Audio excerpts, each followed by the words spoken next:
Good afternoon. Good afternoon, everyone. I want to welcome you today to the Rotary Club of Gainesville. Today is March 17th. I would welcome all Rotarians, visiting Rotarians and guests. At this time, if visiting Rotarians, if you are joining us on Zoom, we do ask that you identify yourself in the chat. And if you're watching on YouTube, please register your participation by sending an email to info@rotarygainesville.org. Pete, are you ready for us? Okay, come on up.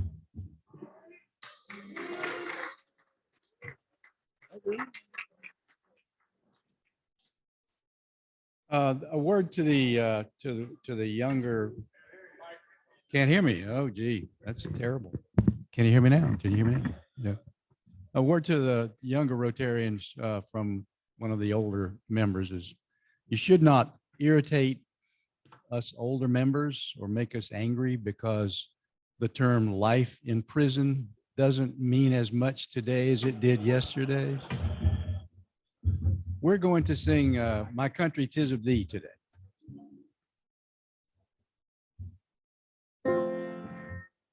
My country 'tis of thee, sweet land of liberty, of thee I sing. Land where my fathers died, land of the pilgrim's pride, from every mountainside, let freedom ring. Join me in pledging allegiance to our flag. I pledge allegiance to the flag of the United States of America and to the republic for which it stands, one nation, under God, indivisible, with liberty and justice for all. We thank you, Pete and Lori Vidal.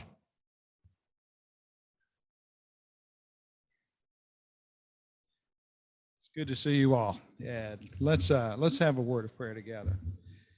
What an encouraging thing it is to be a part of an organization that's concerned about our community, but we're also concerned about international issues as well. We thank you, Father, for blessing the efforts that have been invested by this club in Cambodia, and then so many have joined to be a part of what is taking place there, so many more. And we thank you for the opportunity we have today, simply to hear from a dear friend of our club who is going to tell us what is happening through another Rotary club in Mexico.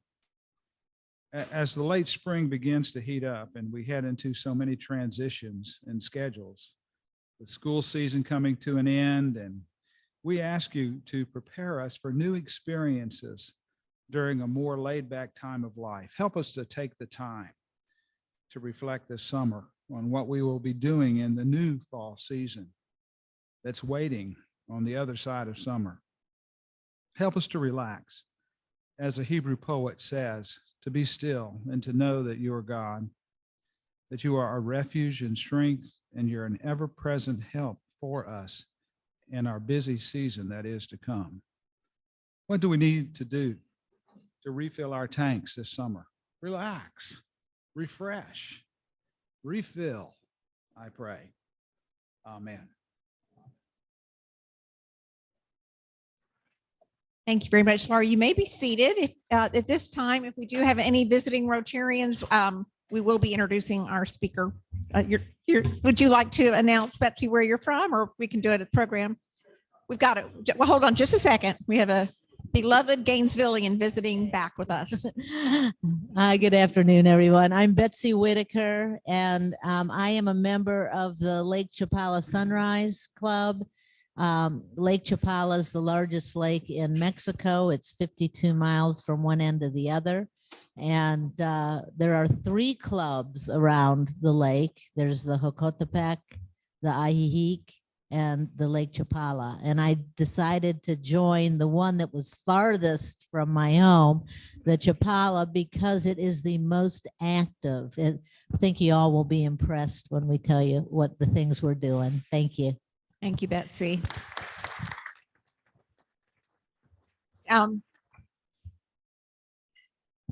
Good afternoon, Rotarians. My name is Dana Nemeny from the Greater Gainesville Club, and it's always a delightful to be here. Yeah, glad to have you with us, Dana. Okay. All right. Thank you very much. So we do have a couple of announcements. Jacob, would you like to come up and do yours first?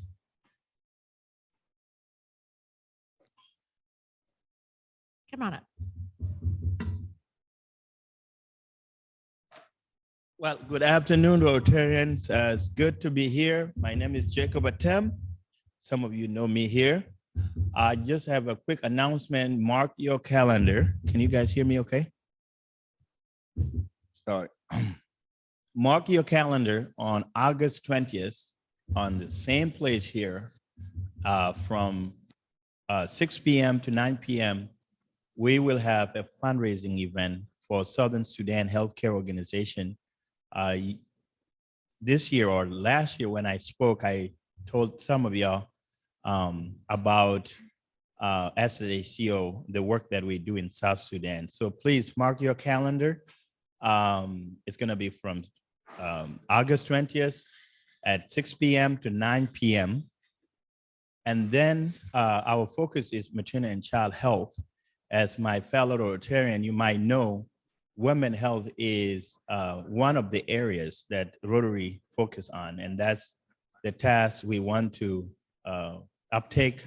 Basically, 1 in every 50 women died from childbirth in South Sudan. So I have some flyers here, but most importantly, we need volunteers. Volunteer to sell tickets, volunteer to help us find sponsors. And the ticket, you probably wonder how much is a ticket. The ticket is $100 per person, and then $150 for a couple. And I will be around here. Please, if you have any questions, I have my flyers ready here, and I know looking forward to any volunteers.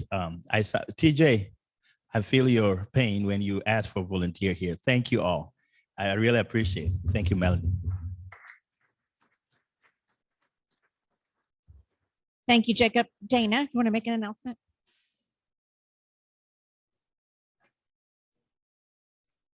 So I'm here today for many reasons. There always seems to be a reason to be back here, especially to see you all. But we at the Greater Gainesville Rotary Club are doing our first fundraiser as we've sort of reactivated the club. So on June 11th, we're having a casino night at the Women's Club. We'd love to invite you all. Tickets are $75, $150 a couple, or we have table sponsorships available. The rest of the sponsorships have been sold, but table sponsors get 4 tickets with their sponsorship for $500. So we hope to see you all there, and thank you for your time. All right. Well, David, I'm going to turn the program. Oh, yeah. Sure. Okay. So see Dana after the meeting. She does have tickets. Okay. Without further ado, I'm going to turn our program over to President David.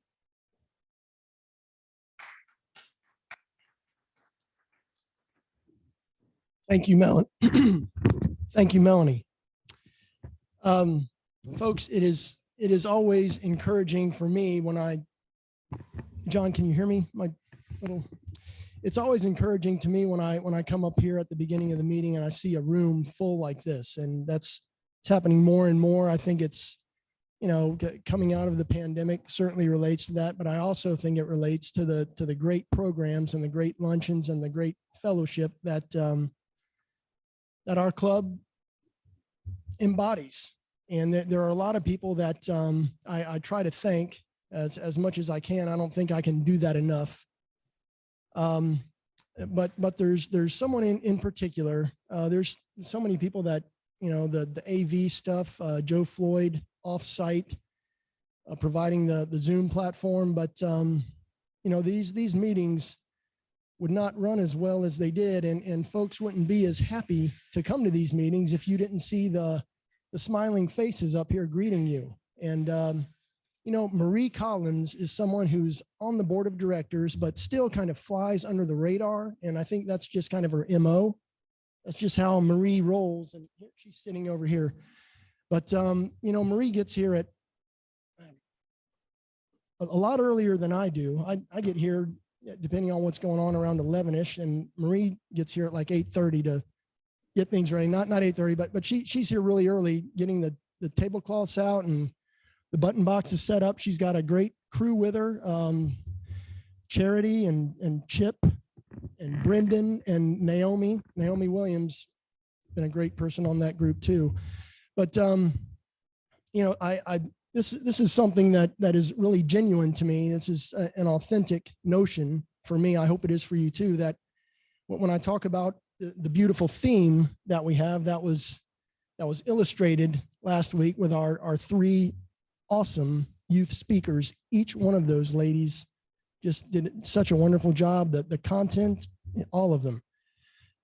But this theme, you say, or I say, you don't have to be Richard Allen to serve to change lives. There are guys like Richard that do some heavy lifting in Cambodia, and a lot of folks do heavy lifting right around here, but folks like Marie that provide that kind of club service, you all are serving to change lives because you're fueling our club to do all the wonderful things that we do, like the 7 projects we talked about last week. So Marie, come on up here. I'm going to embarrass you and give you this coin.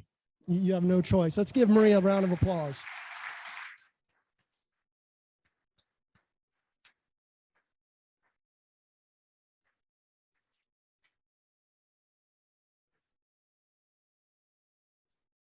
Now Marie would like to say a few words.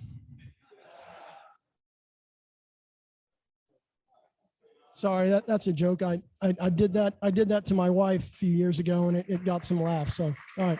Thank you, Marie. You're awesome.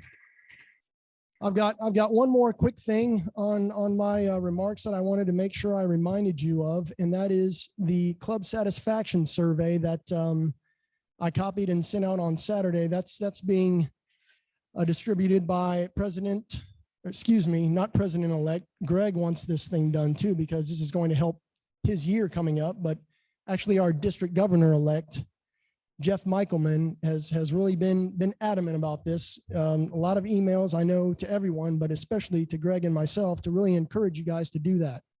It's anonymous. The only thing that's going to happen here is we're going to be able to listen to you and try to bring you even better programs, even better experiences as a member of the Rotary Club of Gainesville. So just please take a look, and it's about a 5-minute survey. Really, it's really brief. So thank you for doing that in advance. We've got a great program today. A lot of old friends in here today, I think maybe because they wanted to see Betsy, and I'm going to ask Eric to come up and introduce Betsy and today's wonderful program. Eric Godet.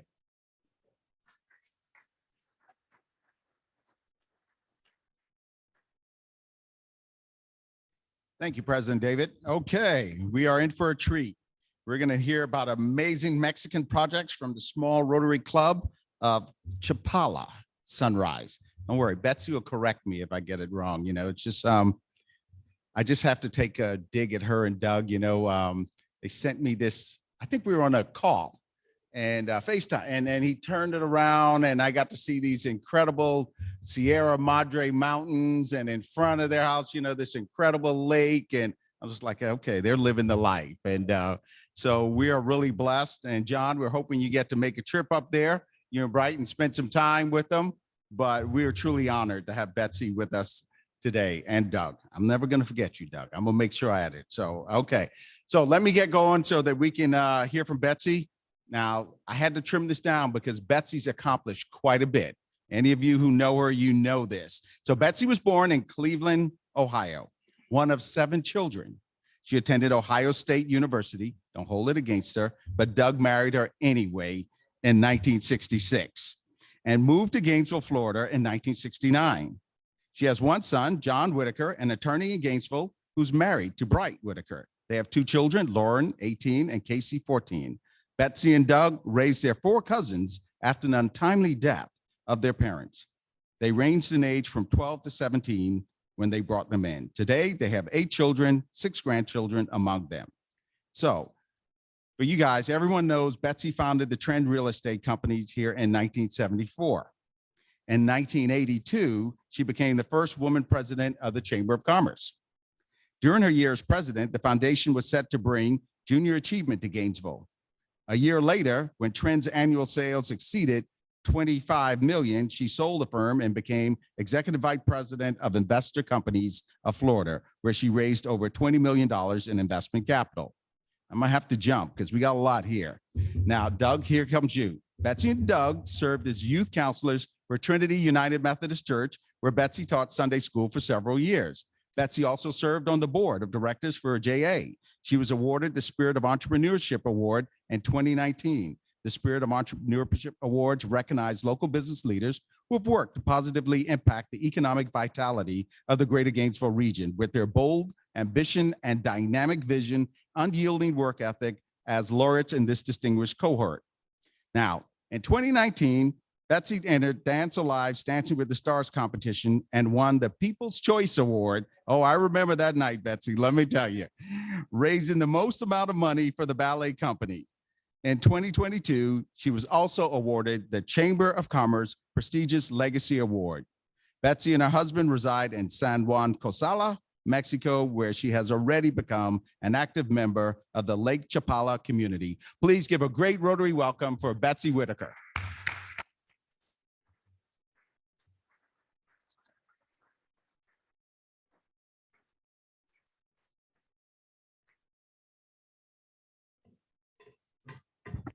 Boy, it's good to see so many new faces, and I hate to say old faces, but older acquaintances. How's that? I keep telling my granddaughter, I'm not old, I'm just older. So I am really excited to share with you what our tiny club in Chapala is doing. I told you there's three total Rotary clubs around the lake, but this is the one that is the most active. So let me see if I can get this to, there we are, people of action. I promised Doug when we moved down to this area that for 1 year I would not do anything. And boy, when that year was up, I was ready to jump. As my sister says, I married Doug for better or for worse, not for breakfast, lunch, and dinner. So retirement is not as easy as it sounds. But this club has been truly amazing. And in front of you, there's a brochure that tells you a little bit about what we do. And let's see if I can. This is upside down. Oh, I'm going backwards. That doesn't surprise me. Okay. All right. So the first thing I want to talk to you about is education, which is near and dear to me, as you know, with junior achievement. In Mexico, education is not like it is in the United States. The state provides a building and they provide a teacher. The parents are responsible for everything else, maintaining the building, the grounds, providing the supplies. The kids have to wear uniforms they have to buy. And when you only make an average of less than $400 US a month per household, that is pretty taxing. The average pay, not the average, but the minimum wage in Mexico just increased to $8 a day.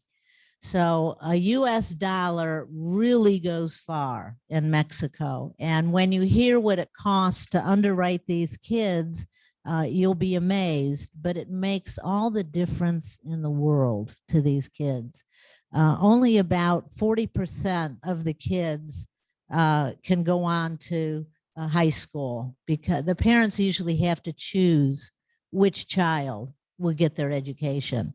And so our club has been very, very involved in what we call the SAFE program. It's a future through education, just like we try and promote here how important it is for kids to get educated so that they can have a chance in life. And down there, it's really important, really important.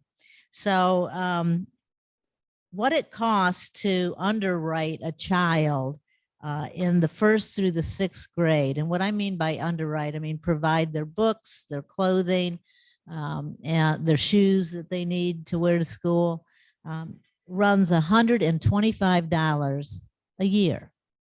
That's what it costs to underwrite a child, $125 a year. Grades 7 through 9 is $150. And grades 10 through 12 is $250 because we buy them tablets. A lot of the curriculum is done through their tablets. And if they can't get a tablet, they can't go to high school. The kids have to maintain a certain grade point average. And if they don't, then they're replaced with another child that can maintain it. So we have, they have to have a B average. We raised about 5,000 US dollars this year to underwrite these kids. And that was a major fundraiser. Let me see here if I get this right. I forget. Oh, well, it was a Mardi Gras fundraiser. I'm on the left with my Mardi Gras outfit. And then you can see Doug in the middle back there. He had taken his off. But we really had the most successful fundraiser. And we believe that work and fun are very important, that you have to do both. You can't just work, you got to have fun, or we won't have people participating. So if any of you are interested in underwriting or doing a one-time commitment, we have the name of the foundation that's out of Laredo, Texas. You can get with me afterwards. And you will get a tax receipt because it's a registered 501c3. And so you can get your tax deduction. And we set that up because so many people were interested in helping, but they wanted the tax deduction. So our next, okay, this is a little community just to the east of the Chapala community, and it's called Ojo de Agua. And we received a global grant to help bring water to this community. Water is a tremendously needed, it's just needed. They don't have water. These people are brought up on Coca-Cola from the time they're off nursing from their mother, because buying water was more expensive than buying Coca-Cola.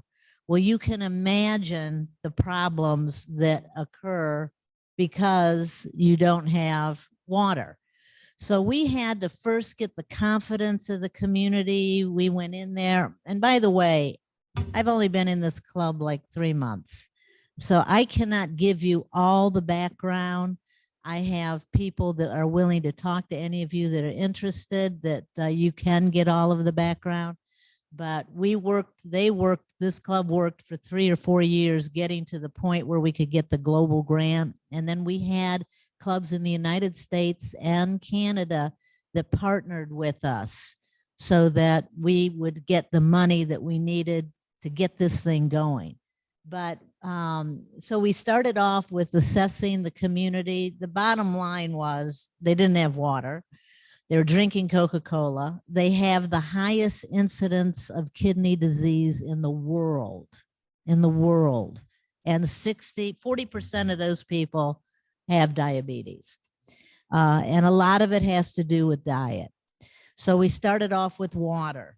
And what we did is we had to drill 4 wells before we found one that had good water, but we got good water. Then we had to dig the pipes through the streets. This is where we did a community project while we were working on everything else, just to get a participation and confidence in us. I mean, we didn't want to be the expats that came in and tried to tell these people how to live their lives. We wanted them to know that, we were partners with them, and anything we could do to help them. And they needed a little community gathering spot, so we helped with that. And this was digging the well. We had to pipe this into the streets and then into each house, but each homeowner was responsible for doing the piping within his home. So the toilet, if they wanted a toilet, and a lot of them didn't, most of them didn't have toilets. And we provided them with education on how to maintain the water that came in, because we have filters that came in and the water was collected at the top. These holding containers, and I'm trying to remember what they call these things. Of course, it's a Mexican word, right? I'll find it. But we had to provide these big containers and then train them on how to maintain the system and why it was so important.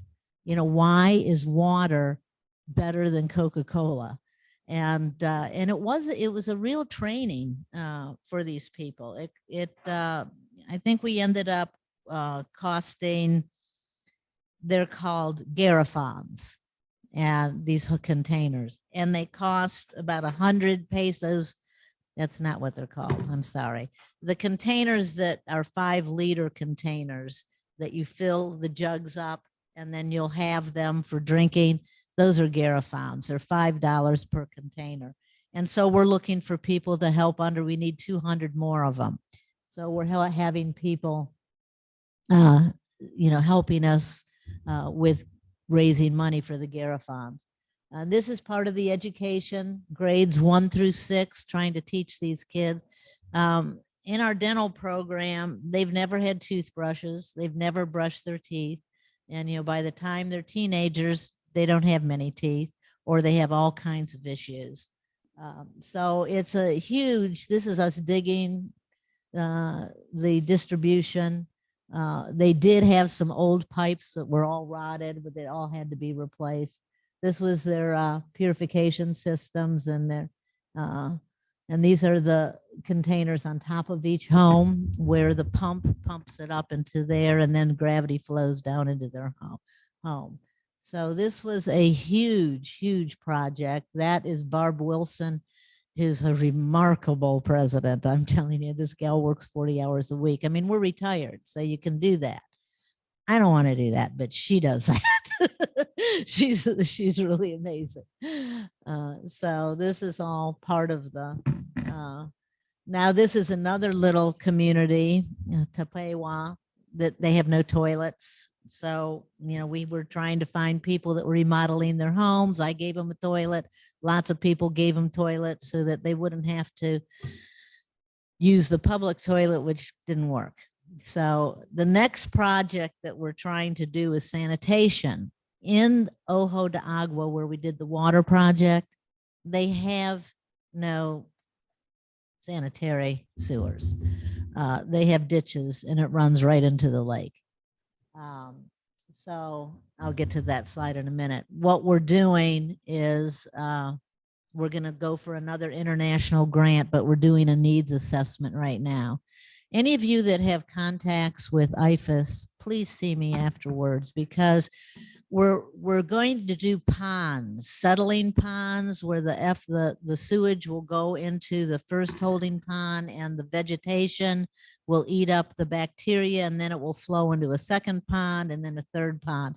And I just got word 2 days ago that the local people, there's tribal lands that are owned by the local people. They've agreed to give us land for the ponds, and now the government has agreed to it. So we're moving ahead on this project. We're doing the needs assessment, and then we will start looking for partners to partner with us, and then apply for our global grant, because you just can't have raw sewage running into your lake. It's a different world. All right. So another project we did is we educated girls that were 15 years old, 100 girls, on feminine hygiene, and we provided them with these reusable menstrual pads, because they were using rags is all that they had. And they couldn't afford to use, tampons or anything that we use in the United States. So we taught the women how to sew these. We provided the material. The mothers were sewing these for their girls. And we held classes on feminine hygiene, and we did 100 students. So we also provide wheelchairs. The people around the lake, because of the diabetes, there's a lot of amputees, and so they can't get anywhere. They're stuck in their homes. So we have partnered with some other Rotary organizations, and we've bought wheelchairs, and we have distributed them. And the way we found out who needed them is that we talked to taxi drivers and local community leaders to see who was stuck in their homes and couldn't get out. And I'll tell you, the comments on some of this is really heartwarming. This is where we assemble them when they come in. And of course you have to pay. And what did I do? I hit something by mistake. Thank you. This is a man. You can read it. It's his first wheelchair. And he said, I've lived in Chapala for 60 years, and this is the first time I've been able to get outside to see my beloved lake. And he was surprised that the water had gone down. So, but we're expecting more rain this year. So hopefully we will have the lake up again. So the district, the Rotary district, is joining us and helping fund this. And we're expecting another supply to be coming in momentarily. Kidney disease, I spoke about. We have a dialysis clinic that is ready to be used, but the government hasn't approved it yet. So it's just sitting there. We've worked with the Red Cross on this clinic, and we've got these dialysis machines. The problem is that the hard costs are $200 per treatment, and you need 2 treatments a week. And, you know, they don't make $400 a month. So you do the math. These people can't get dialysis. So we're working on different means of funding for that. And we're, like I said, we're working with the Red Cross to get that up and going. The dental project, we have a dentist that has volunteered his time 1 day a week. He gives the entire day to doing dental care. And when we first started, we did an assessment. We gathered the people in Ojo de Agua, that same little town, and he assessed them to see, he triaged them, you know, who needed it the most, the first, and so forth. And when he got through, he ended up, I think we have completed like 50 different dental, and it ranges from extractions to bridges and plates, and we don't do implants. But I mean, these people show up, and one guy, you know, had 1 tooth in his entire mouth. And he had to extract that one. And, you know, little kids, like there was a teenager that showed up, and he had lost one of his molars, and he thought they were going to grow back just like his baby teeth did. So he wasn't concerned that, you know, it had rotted and fallen out. So we have spent $5,000 US and have treated 50 different adults and 9 children so far. And it's, when you see, he's got a whole presentation on, you can see she don't have too many teeth left in her mouth. And that's our dentist. And there's a little girl that has issues. And I mean, these are nothing compared to some of the pictures he has shared with us. But it's life-changing for these younger people, especially, that, you know, that they can get assistance with the dental. We are working on another kidney project for early detection. Apparently in kidney disease, and I'm learning so much of this, you only have symptoms typically when you're in stage 3 or 4, which means you're ready for dialysis or kidney or a transplant. But stages 1 and 2, you don't know that you have it. And so we're going to go in and we've got some seed money that one club has given us from the US, and we're going to go in and do urine samples. And if those show that they have issues, we have doctors that'll do blood samples to try and detect early detection, because you can change or at least stop the progression of a lot of the kidney disease with proper diet. And so we're going to go in and do an educational program. It's a lot of hands-on stuff. And of course you have to be bilingual, which I'm not. So we have Spanish people that come in with us, and we give them, you know, some type of a outline on how to teach it, and then we help with demonstrations and handing out stuff for the locals. But it's, you know, the things we take for granted here, it's not the same life down there. And Rotary is making a difference, and it is so refreshing to see that you are leaving a mark on this earth. And down there, you know, it's sometimes life or death. We also have a kids' kitchen. Then we provide all these meals for these young kids that aren't getting proper nourishment. And that's done. One of the local women prepare the meals. We have a room that's set aside, and we feed these kids every week. In San Pedro, Itzacan is where we have the highest incidence of kidney disease in the entire world. And so we're working on a project there. Of course, Christmas, you can't have Christmas without having presents for kids. So we do a big drive to give the kids some presents. And, you know, anything is so appreciated. I mean, they don't have these little iPads that they're running around in. You know, Doug and I just love how these kids are creative. They can take a stone and a broken piece of pottery and they can make a game out of it. And they're happy. They're very, very happy. They don't know that they're missing out on iPhones. You know? So anyway, we make it fun. We try to make it as much fun as possible. This is when we're saying goodbye to some of our presidents.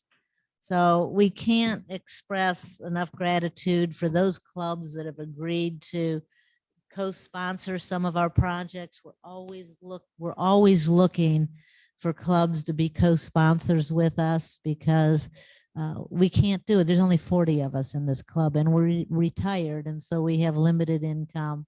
And so, you know, any project that you're interested in, you can see me afterwards. I can give you information on how to send donations to the foundation, where we can get the money. And if your board of directors wants to co-sponsor, like our sanitation project, we're going to need some significant dollars. It's going to be over $100,000 to do the sanitation project.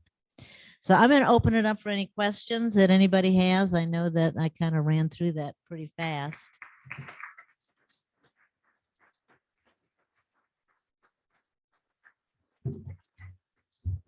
Yes.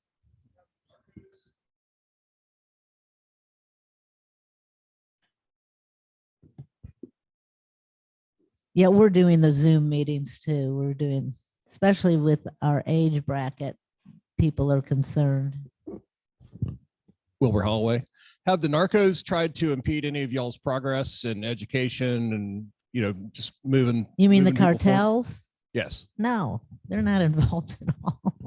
There's such a misconception about what goes on in Mexico. And I appreciate that comment, because I can't tell you how many people say, aren't you afraid of the cartels? Let me tell you, they are grateful that we're in this community and we're doing things for their people. The cartels fight each other over territory and control. This is not an area, you know, if you're selling drugs or buying drugs, you're in trouble. Okay, don't do it. But in our area, they drink alcohol. Okay. Okay, any other questions? Yes. There. I'm sorry.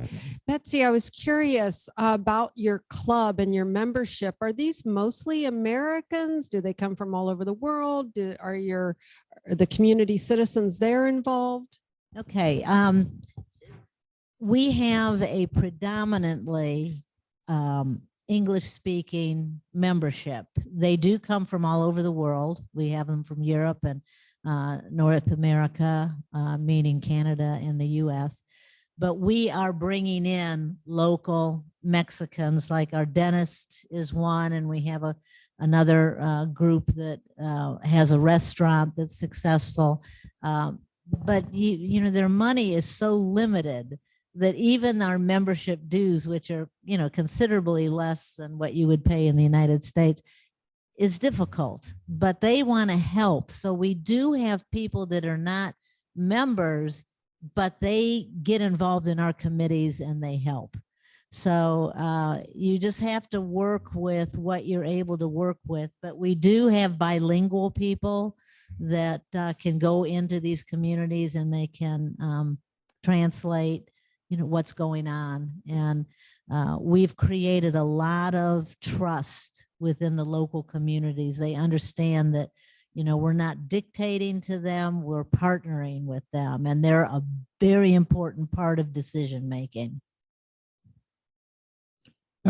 Betsy, you've done a good job telling us about your Rotary activities. What's it like? Tell us a little bit about what's it like if you have not used to any of this, and then at age, let's say 45, you move to a country like this. Tell us what it's like, how your life is different, you and Doug, day to day, if you don't mind.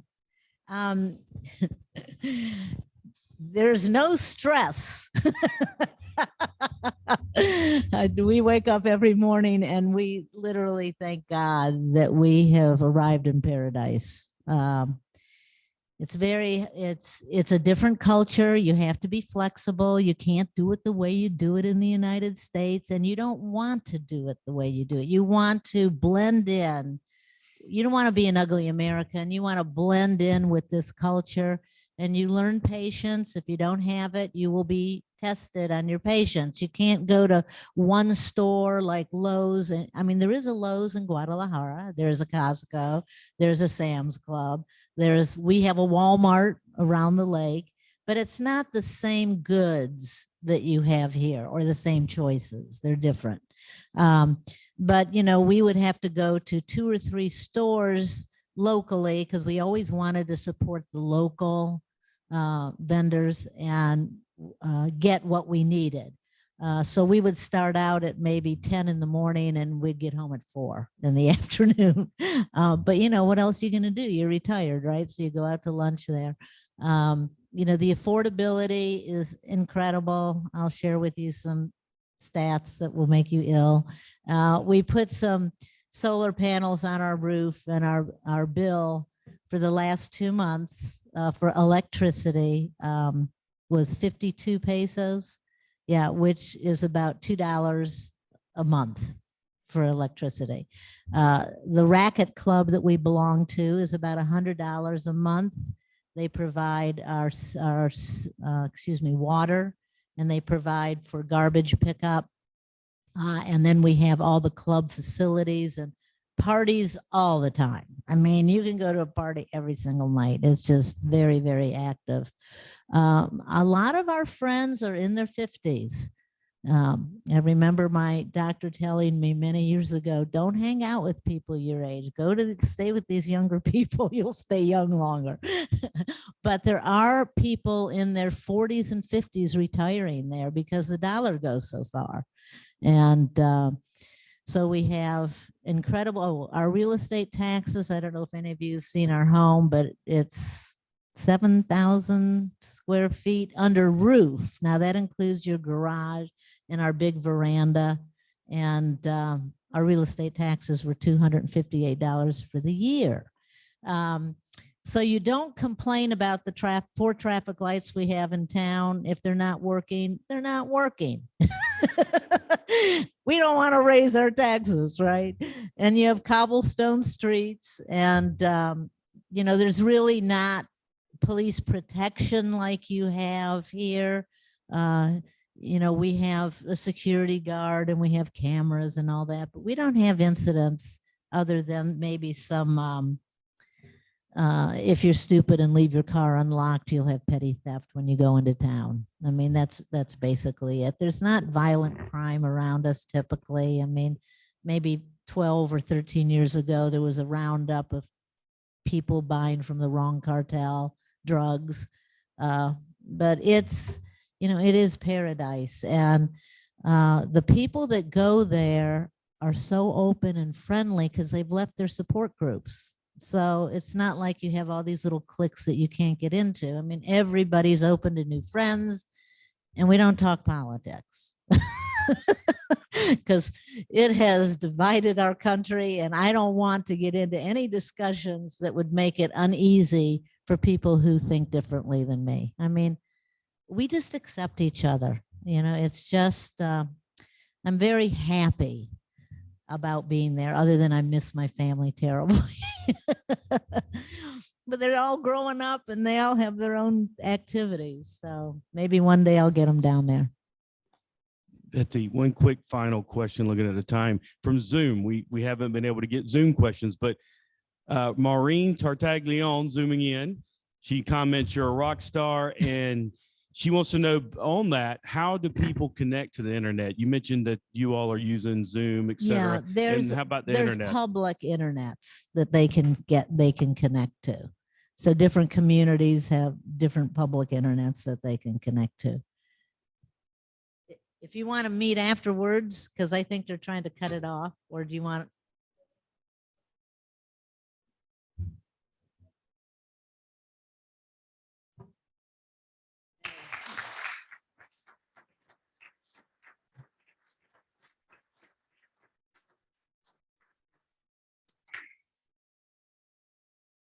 Thank you, Betsy. What a wonderfully prepared presentation.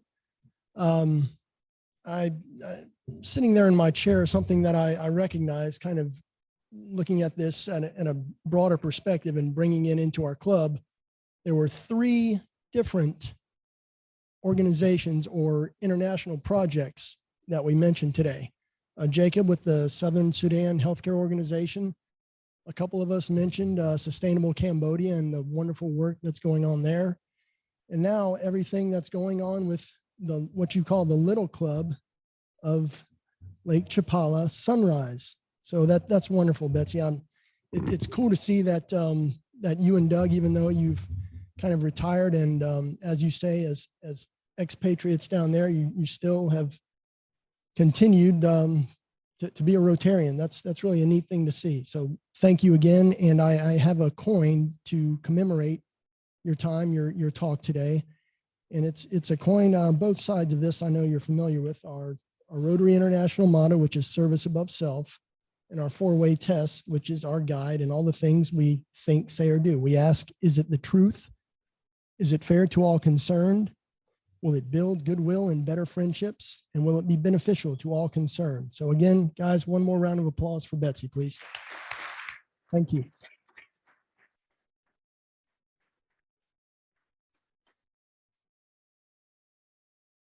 Okay, guys, our drawing today, the last 3 numbers are 135, 135. Meeting adjourned.